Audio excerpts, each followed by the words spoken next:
Mesdames et messieurs, votre attention, c'est l'heure du tour de l'horizon avec nul autre, la journaliste Farah Alexandre. En 30 minutes chrono, nous traversons le monde. Les infos qui comptent, les événements qui font la une, les histoires qui font vibrer la planète, tout ça arrive dans vos oreilles. Ici sur MRB, ma radio mobile, restez branchés et ça commence maintenant.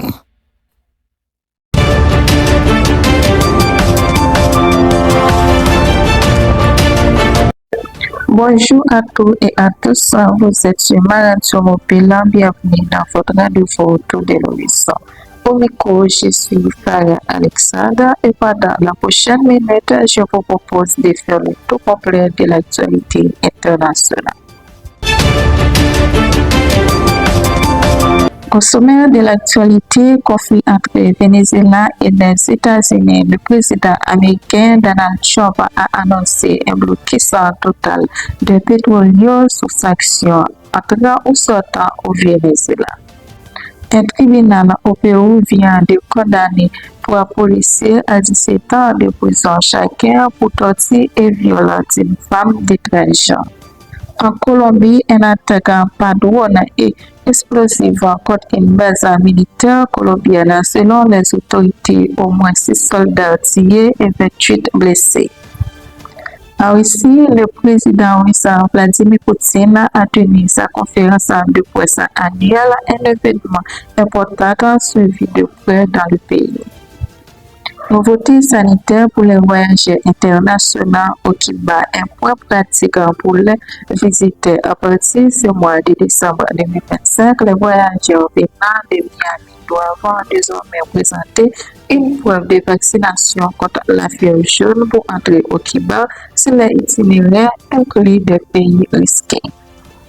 Affaire de corruption dans le système de la santé en République dominicaine, un juge dominicain a ordonné détention privative de 7 anciens hauts fonctionnaires impliqués dans un important scandale de corruption au sein du Sogeo Nasal de Salou, l'Agence nationale d'assurance santé du pays. Le Premier ministre français Sébastien Lecornu a annoncé que le gouvernement ne pourra pas faire adopter le budget de l'État avant la fin de l'année, encore entre les parlementaires. La justice américaine a annoncé le jeudi 18 décembre 2025 inculpation plus de 70 personnes soupçonnées d'appartenir au gang d'origine vénézuélienne, tiré à avoir dont son chef présumé Hector Houston-Ford Guerrero Flo, alias Nino Guerrero. Le Pentagone a annoncé le lancement d'une opération massive en Syrie contre les combattants du groupe d'État islamique, des infrastructures et de sites d'armement. Restez branchés, on revient dans un petit moment pour la suite du journal. Collègues, confrères et conseils journalistes, collectif média en ligne, Semel, Abdinou, faut que nous restions très vigilants. Pendant un moment ça, côté insécurité a ravagé pays nous. Si tout dans Port-au-Prince, avec zone qui entoure Lyon, terroristes, coalition vivant ensemble, a touillé innocent chaque jour.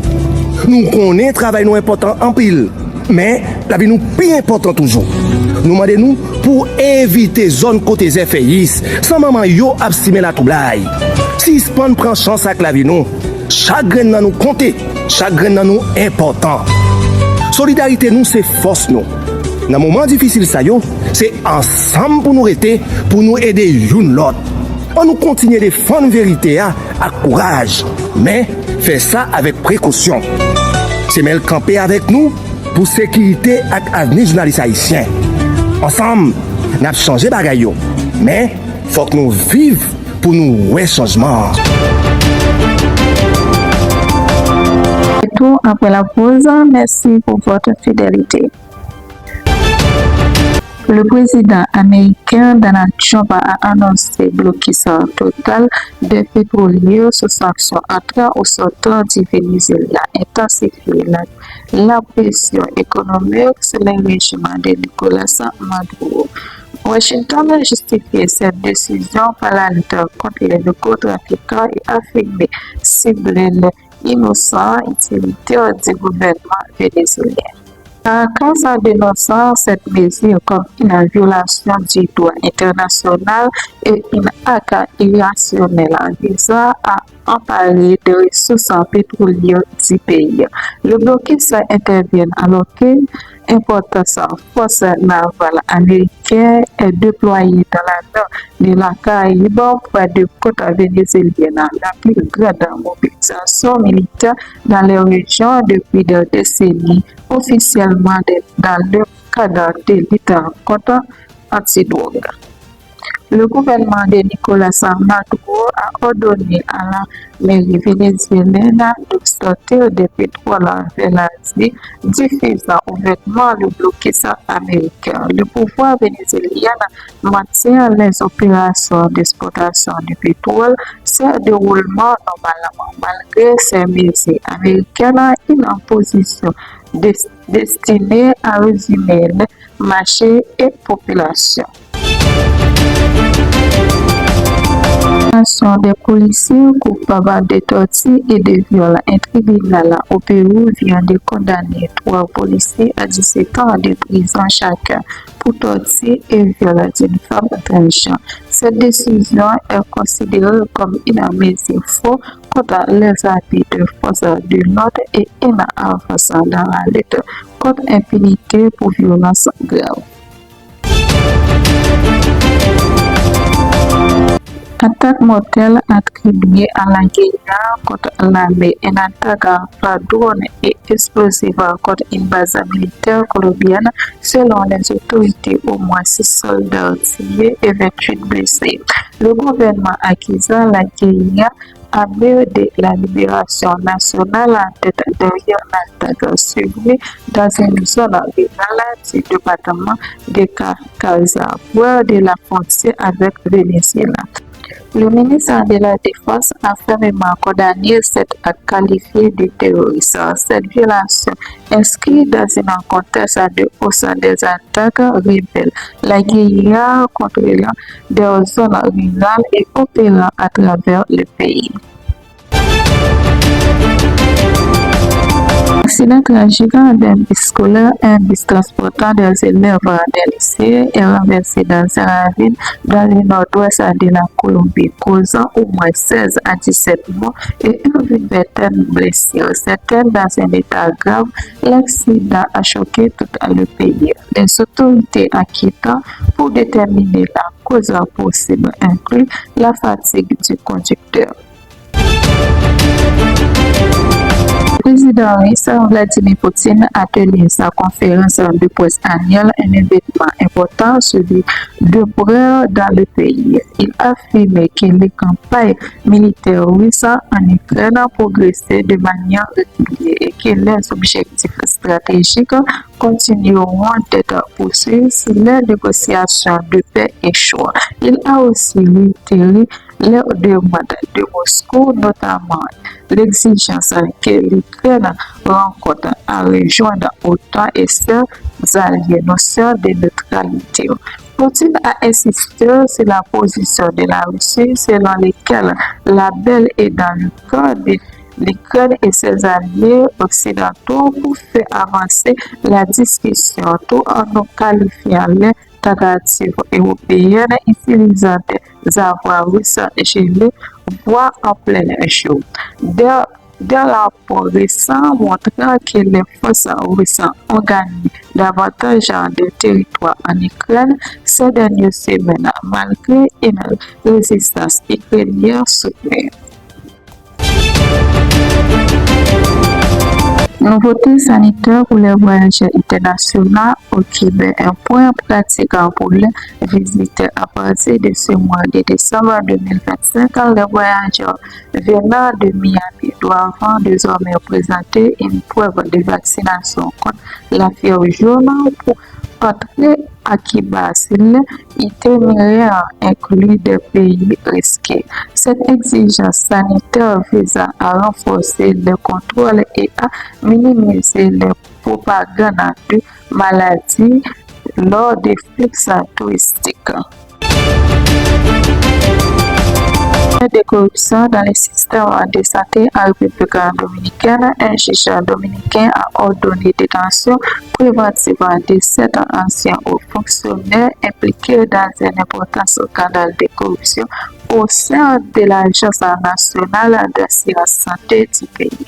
Les personnes sont accusées d'avoir accepté plus de 31 millions de dollars en pot de vin de la part des groupes médicaux en échange de contrats frauduleux pour des services inexistants ou faciliter cette affaire. Toutefois, un programme qui fournit des soins plus de 7 millions de personnes a suscité une vive indignation populaire. Des centaines de citoyens ont manifesté devant le tribunal pour réclamer la justice. De nombreux observateurs appelant l'une des plus graves affaires de corruption publique de l'histoire récente du pays. Ces scandales de corruption connus sous le nom de Cosa Nasal a pris une nouvelle dimension ces derniers jours. En République dominicaine, le ministère de la Santé a rapporté que plusieurs virus respiratoires, dont l'influenza, se circulent encore, mais dans des proportions considérées normales pour cette période de l'année, d'après le bulletin épidémiologique. Les opérations migratoires conjointes avec la force de l'armée et la police nationale a abouti à l'arrestation de plus de 200 personnes en situation irrégulière dans des différentes provinces du pays. Un sujet qui alimente le débat national sur les politiques migratoires et l'application des lois. Le pénal dominicain a révélé une structure complexe de fraude, de blanchiment d'actifs et de manipulation de fonds publics centrée sur l'administration de l'assurance santé. Le gouvernement dominicain a livré le rapport d'audit au ministère public, ce qui permet l'ouverture de plus de procédures. Le président Luis Abinader a souligné l'importance de ces processus pour renforcer l'indépendance de la justice de l'État contre la corruption, même lorsque les fonctionnaires sont mis en cause. Le Premier ministre français Sébastien Lecornu a annoncé que le gouvernement ne pourra pas faire adopter le budget de l'État avant la fin de l'année, faute d'accord entre les parlementaires. Cela signifie que le budget 2025 sera reporté sur 2026, militant à la marque de mauvaise politique et financière du gouvernement. Les discussions parlementaires se poursuivre pour trouver un compromis sur leurs dépenses, leurs recettes et leurs défis dans un contexte de majorité fragmentée. Depuis les élections de 2024, la Banque de France a estimé que cette incertitude politique pèse sur la confiance économique malgré les préventions de la croissance. La justice américaine a annoncé le jeudi 18 décembre 2025 une inculpation plus de 70 personnes soupçonnées d'appartenir au gang d'origine vénézuélienne.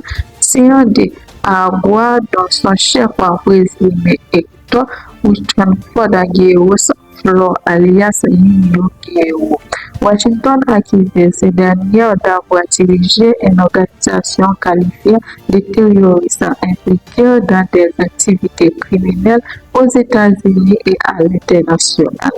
L'accusation affirme que Flor, âgé de 42 ans, a été inculpé à New York pour avoir, selon les autorités judiciaires américaines, ordonné au pacifier des actes de terrorisme et de violence.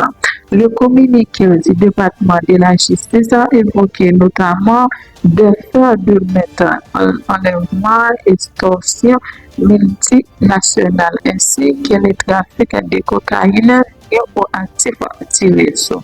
Le procureur de New York, Jay Clayton, a déclaré dans un communiqué officiel que Guerrero Flo a été l'architecte de la transformation du train de Agua del gang carcéral vénézuélien dans une organisation terroriste transnationale. Les autorités américaines accusent également le chef brésilien du gang d'avoir collaboré avec les cartels dit Los Soles et organisé le narcotrafic et Washington a affirmé d'être lié à des responsables vénézuéliens dans le contexte. Les États-Unis ont porté 50 millions de dollars à passer offrant pour toute information menant à l'arrestation du président vénézuélien Nicolas Maduro, que Washington a accusé de diriger ses réseaux, une allégation rejetée par Caracas. Le Pentagone américain a annoncé le lancement d'une opération massive en Syrie contre des combattants du groupe État islamique, des infectieux et de sites d'armement. Il s'agit de très lourdes représailles après l'attaque qui a coûté la vie de 2 militaires américains et un traducteur en Syrie, affirmé Donald Trump.